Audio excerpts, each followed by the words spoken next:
Meta के जो मालिक हैं जुकरबर्ग, उन्होंने एक स्टेटमेंट दिया है और उन्होंने दिखाया है कि कोविड-19 के बाद दुनिया में सरकार के खिलाफ जो है एक माहौल बना है।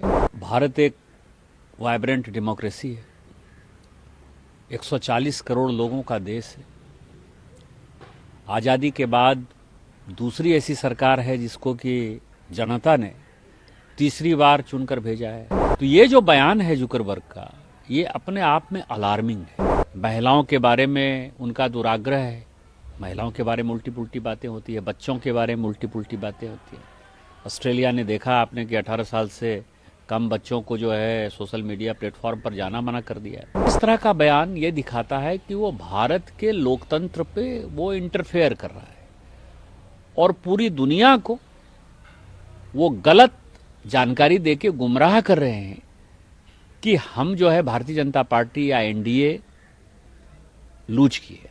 मेटा के जो मालिक हैं जुकरबर्ग, उन्होंने एक स्टेटमेंट दिया है और उन्होंने दिखाया है कि कोविड-19 के बाद दुनिया में सरकार के खिलाफ जो है एक माहौल बना है और उसमें उन्होंने भारत का भी जिक्र किया है। अब भारत एक वाइब्रेंट डेमोक्रेसी है, 140 करोड़ लोगों का देश है। आज़ादी के बाद दूसरी ऐसी सरकार है जिसको कि जनता ने तीसरी बार चुनकर भेजा है। हम पिछली बार 303 थे, आज भी लगभग 298 299 के आसपास हैं, मान के चलिए कि 300 ही है एनडीए। तो ये जो बयान है जुकरबर्ग का, ये अपने आप में अलार्मिंग है, क्योंकि पूरी दुनिया में ये माहौल चल रहा है कि जो सोशल मीडिया प्लेटफॉर्म्स हैं, एक तो महिलाओं के बारे में उनका दुराग्रह है, महिलाओं के बारे में उल्टी पुल्टी बातें होती है, बच्चों के बारे में उल्टी पुल्टी बातें होती है। ऑस्ट्रेलिया ने देखा आपने कि 18 साल से कम बच्चों को जो है सोशल मीडिया प्लेटफॉर्म पर जाना मना कर दिया है। दूसरा, वो पॉलिटी जो है, जो पॉलिटिक्स है, जो सोशल लाइफ है, वो प्रभावित करता है। ये पूरे दुनिया में इस तरह की बातें चल रही है, खासकर आर्टिफिशियल इंटेलिजेंस के बाद ये चीज़ें और भी प्रभावी हो गई हैं। उसमें इस तरह का बयान ये दिखाता है कि वो भारत के लोकतंत्र पे वो इंटरफेयर कर रहा है और पूरी दुनिया को वो गलत जानकारी देके गुमराह कर रहे हैं कि हम जो है भारतीय जनता पार्टी या एनडीए लूज किए। तो इस कारण से 140 करोड़ लोगों का रिप्रेजेंट करती है भारतीय संसद। 140 करोड़ लोगों ने माननीय मोदी जी को तीसरी बार इस देश का प्रधानमंत्री बनाया है, या कोई भी प्रधानमंत्री होता तो उसका जो रिजल्ट का जो परिप्रेक्ष्य है वो सही दृष्टि से उसने नहीं बताया। इस कारण से हमने तय किया है कि हम मेटा के लोगों को बुलाएंगे, उनको माफ़ी मांगनी पड़ेगी और नहीं तो उनके ऊपर जो भी कानून सम्मत कार्रवाई होगी वो हमारी कमेटी रिकमेंड करेगी। सर, कब तक का टाइम दिया गया है इसमें उनको जवाब देने के लिए? हमारी कमेटी कल से अंडमान निकोबार के दौरे पर है।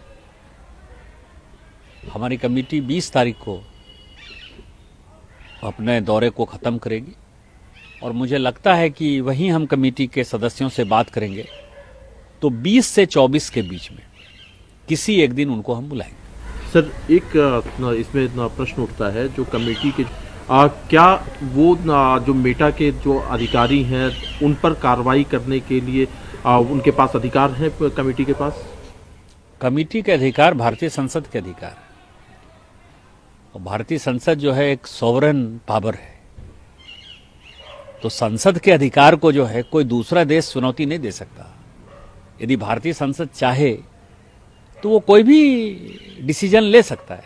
आप समझिए, ऑस्ट्रेलिया में ये लड़ाई हुई कि आप पब्लिशर हैं कि इंटरमीडियरी हैं, आपको पैसा देना पड़ेगा, और ऑस्ट्रेलिया की संसद ने यह तय कर दिया कि आप पब्लिशर हैं, आपको पैसा देना पड़ेगा। अमेरिकी संसद ने जो है यदि इनके ऊपर टैक्स लगाया तो इनको टैक्स देना पड़ा, नहीं चाहते हुए भी इनको टैक्स देना पड़ा। तो इसीलिए सभी, जिस तरह से अमेरिका स्वायत्त है, सॉवरन है, सार्वभौम है, ऑस्ट्रेलिया सार्वभौम है, यूके सार्वभौम है, उसी तरह से हमारी डेमोक्रेसी सार्वभौम है। और ये कमेटी जो है, कमेटी कुछ नहीं है, कमेटी भारतीय संसद ने अपने अधिकार को जो है उस डिपार्टमेंट के अधिकार को आपके ऊपर सौंपा है। तो इसमें सभी पॉलिटिकल पार्टी के रिप्रेजेंटेशन है और इसका जो डिसीजन है वो फाइनल डिसीजन है। और सरकार जो है, हम सरकार को